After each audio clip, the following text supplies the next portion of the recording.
Good morning, guys. It's another mental health and wellness with your dogs session. It's been a little while since I've done this, and we have now the beautiful fall weather.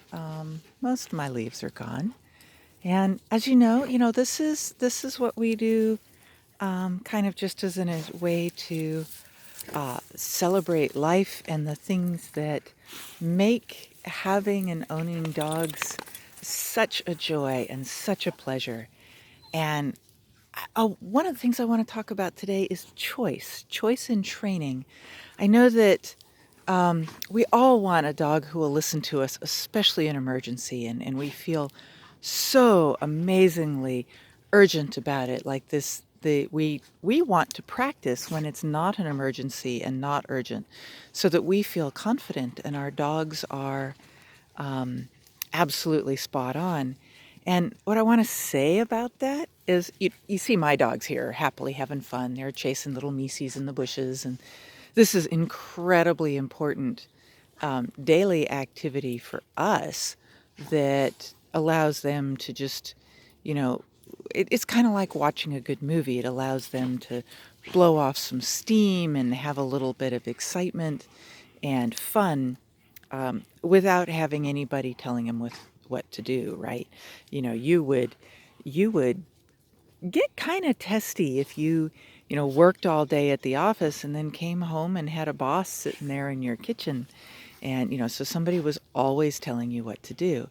Well, that just kind of is a little underlie, a little underscore of the idea that we need for our mental health and happiness. We need choice. We need the ability to make our own decisions. And when we have that ability, we as trainers can start working on some wonderful things, like obedience and engagement, and this idea that the dogs will work with us because they want to, because they like working with us. So when your dog responds to you, it's because they're happy to do it, right? And this is the way it should be in a good relationship. You should say, "Yay! You are the most wonderful thing in the world in my life, and I want to come when you call." So let me see here if this works. Guapo, come on, bud. Yay! Good dog. Let's go find some more stuff, buds.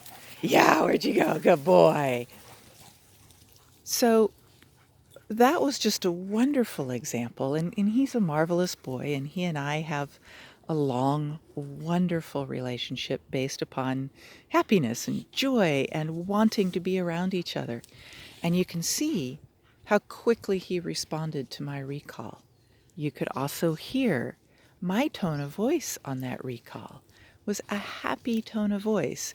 Now, the neat thing is because we have such a long history of trust, is that even if I yell at him in an angry voice to recall, he's going to go, "Oh my God, what's wrong?" And he's still going to recall. I heard a wonderful story from a good friend of mine about, they were driving down a road in the wilderness, and the driver started to get worried that his brakes weren't working.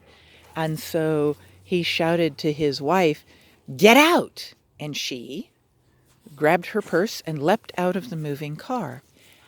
That's the kind of relationship you want with your loved ones, is a relationship where they trust that if you say something that urgently, that it's truly, truly important. It truly, they have your life in mind when they say something like that. Now, if you use that tone of voice 10 times a day and it doesn't mean anything, what's going to happen? It's going to be like, the Chicken Little, the sky is falling, the sky is falling. They're going to get desensitized to it.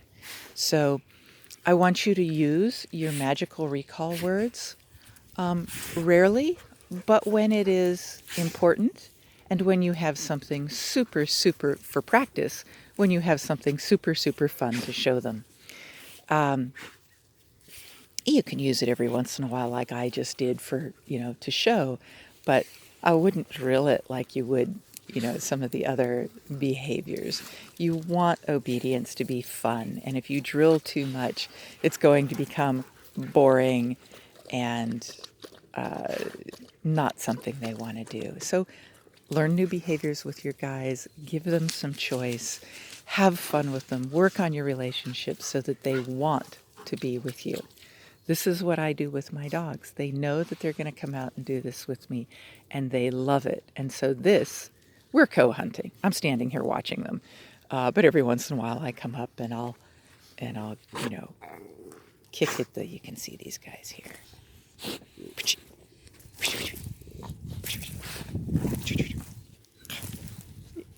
So that's just me kicking the shrubbery there. Nothing popped out. So, but they found it fun. That was part of us working together. All right, guys. So that was yet another mental health and wellness, and just an example of how choice and giving your dog some freedom and building trust can all really improve your obedience, and more than that, your dog wanting to do what you want him to do. So you guys have a great day. Thank you so much for joining me. Please like and subscribe down below. Please join our training clubs if you get the chance. We'd love to have you.